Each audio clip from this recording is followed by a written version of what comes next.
नमस्कार, स्वागत है आप सभी का हमारे YouTube चैनल ज्ञान थोड़ा हटके पे।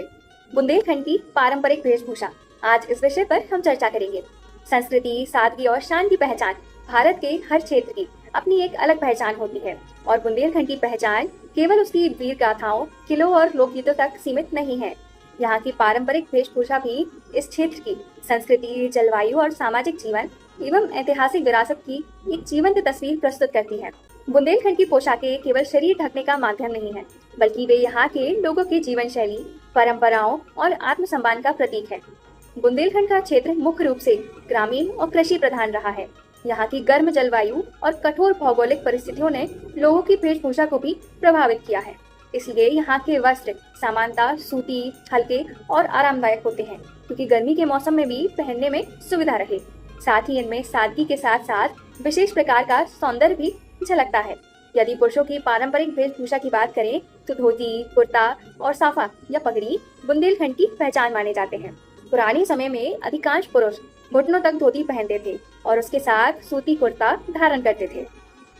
सिर पर बंधी हुई रंग बिरंगी पगड़ी केवल धूप से बचाव का साधन नहीं थी, बल्कि सम्मान और प्रतिष्ठिता का प्रतीक भी मानी जाती थी। किसी विशेष अवसर, विवाह या सामाजिक समारोह में पगड़ी का विशेष महत्व होता है। आज भी गाँव में बुजुर्गों को इस पारंपरिक वेशभूषा में देखा जा सकता है। बुंदेलखंड की महिलाओं की वेशभूषा अत्यंत आकर्षक और सांस्कृतिक महत्व से भरपूर होती है। यहाँ परंपरागत रूप से महिलाएं लुगड़ा, साड़ी और घाघरा चोली पहनती रही हैं। लुगड़ा बुंदेलखंड की महिलाओं की विशेष पहचान माना जाता है। यह सामान्य साड़ी से कुछ अलग ढंग से पहना जाता है और सिर को ढकने की परंपरा इसके साथ जुड़ी होती है। ग्रामीण क्षेत्रों में आज भी अनेक महिलाएं इसी पारंपरिक पहनावे को अपनाती हैं।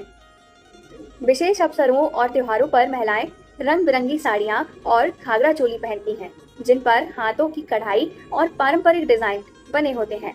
लाल, पीला, हरा और गुलाबी रंग विशेष रूप से लोकप्रिय माने जाते हैं। इन रंगों को शुभता, समृद्धि और उत्सव का प्रतीक माना जाता है। विवाह समारोह में दुल्हन की वेशभूषा विशेष रूप से आकर्षण का केंद्र होती है, जिसमें पारंपरिक आभूषणों का भी महत्वपूर्ण स्थान होता है। बुंदेलखंड की वेशभूषा की सुंदरता उसके आभूषणों के बिना अधूरी मानी जाती है।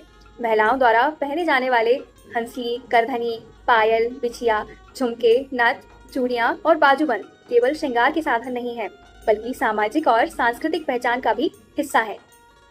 पहले चांदी के आभूषण अधिक प्रचलित थे, क्योंकि उन्हें शुभ और टिकाऊ माना जाता था। ग्रामीण क्षेत्रों में आज भी इन पारंपरिक आभूषणों का विशेष महत्व बना हुआ है। एक रोचक तथ्य यह है कि बुंदेलखंड की वेशभूषा पर यहाँ के इतिहास और राजवंशों का भी प्रभाव दिखाई देता है। चंदेल, बुंदेला और अन्य राजघरानों के समय में राजाओं और सामंतों के वस्त्र अधिक भव्य और अलंकृत होते थे। रेशमी वस्त्र, विशेष पगड़ियां और कीमती आभूषण उनके वैभव और शक्ति का प्रतीक माने जाते थे। यही सामान्य जनता की अगर हम बात करें तो उनकी वेशभूषा सादगीपूर्ण लेकिन उपयोगी होती थी। समय के साथ आधुनिक काल का प्रभाव बुंदेलखंड की वेशभूषा पर भी पड़ा। आज के युवा जीन्स, टी-शर्ट, सलवार सूट और आधुनिक परिधानों को अपनाने लगे हैं। फिर भी त्योहारों, विवाहों और सांस्कृतिक आयोजनों में लोग गर्व के साथ अपनी पारंपरिक वेशभूषा धारण करते हैं।